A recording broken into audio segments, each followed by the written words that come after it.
Lanes to watch here. Lanes 2 and 4 in the second heat of the men's 400.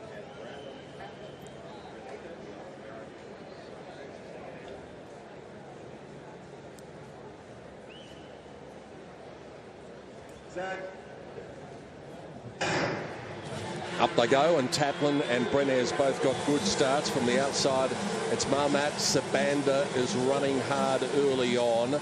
Then Ali Bashir, and easing his way down the back straight is the man from Grenada.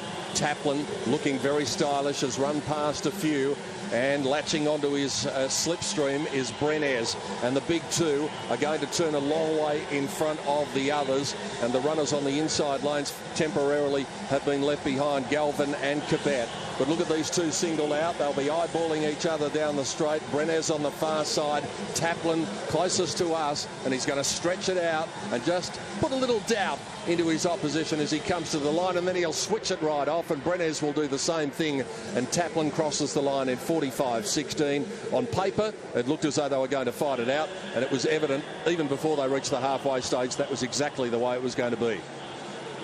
Good run from both of them, actually.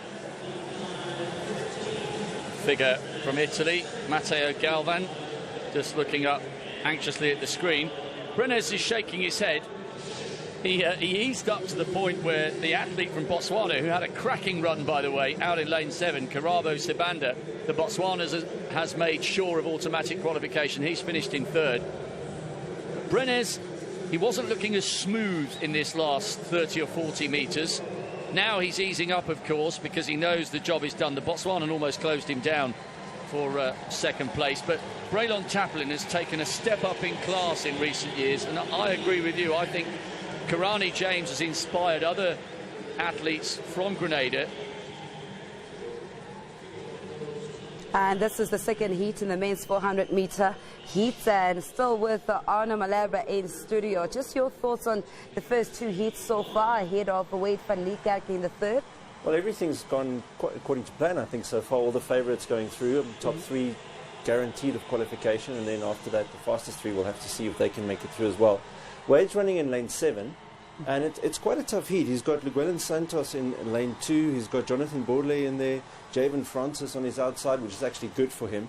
But I think we should watch for Wade. He'll probably go out quite fast, being in an outside lane. And then around the second bend, start looking around and just shut it down. I think he'll make top 3 quite easily, so there's nothing for him to worry about.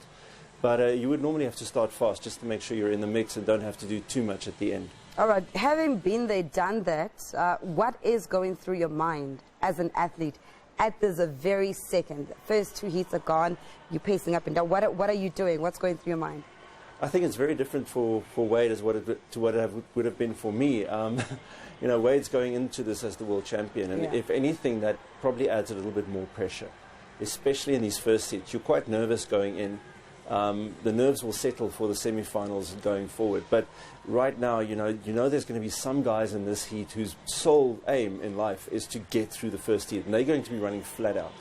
And Wade will want to